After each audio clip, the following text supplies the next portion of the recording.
No one follows all of the rules all of the time. Think about it.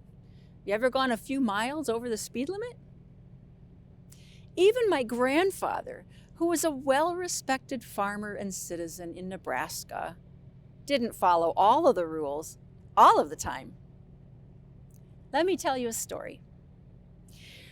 Once, when I was probably 5 or 6 years old, my grandfather had a bunch of the cousins together on the farm, and he said, I want to take you somewhere to show you the sights.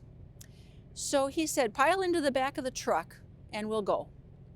He was taking us to Fort Hartsuff, which had been an army headquarters in the 1800s.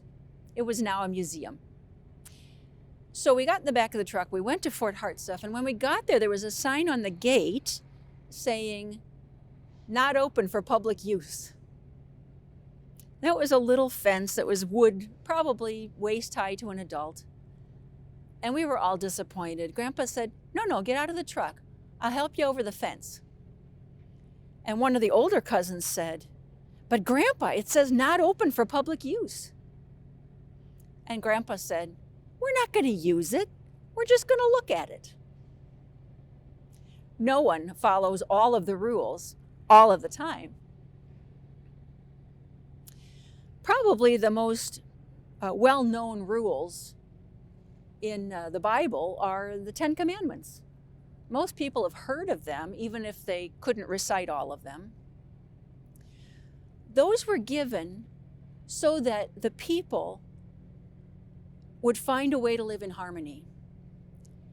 They had been traveling through the wilderness. They were uncomfortable. They were frustrated. They didn't know where they were going. They were living in a very challenging time, and they were starting to grumble among each other.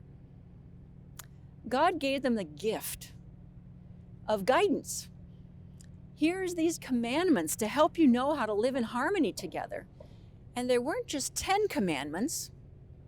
If you count them up in the Hebrew Scriptures, or the Old Testament as Christians would call them, 600 and more rules were given.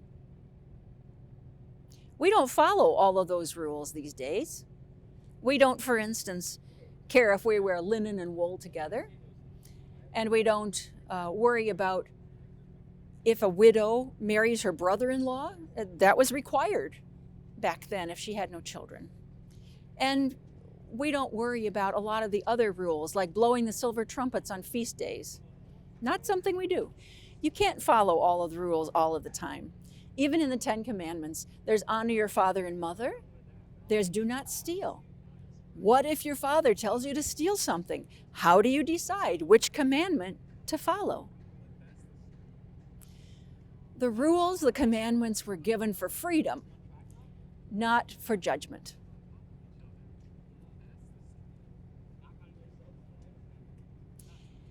In the church, we've often used the rules to keep people in their place, to control people. We've used them to provide ourselves a means of judgment. We tend to use them to divide instead of to bring together. The church over centuries has used a lot of things that are written in Scripture to control people, to make judgments about other people. The intention is to create harmony, not division among the community. When Jesus was asked, what are the greatest commandments? Jesus said, we are to love God and to love one another as ourselves. So how do we do that? We love God by spending time, understanding, by spending time alone in meditation, by speaking to and listening to God.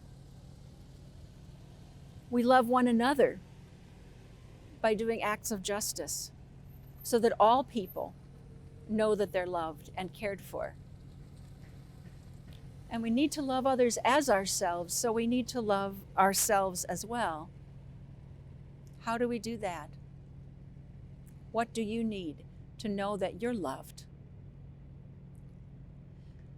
So instead of spending time judging others, what could we do? What would we do with all the time we have when we stop worrying about what other people are doing or whether they're measuring up to God's rules?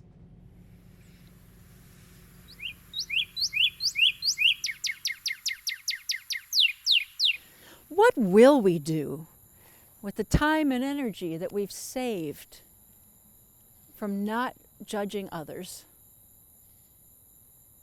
from not worrying about what people wear or what they look like, from not worrying about their opinions and their judgments of us?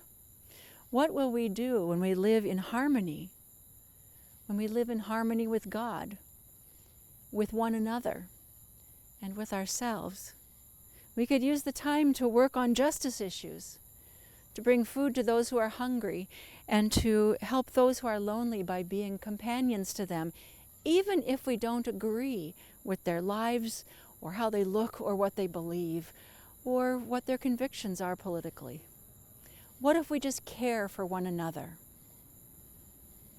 What if we become, as Jesus said, free to live our lives, free of judgment, free to be Christ-like?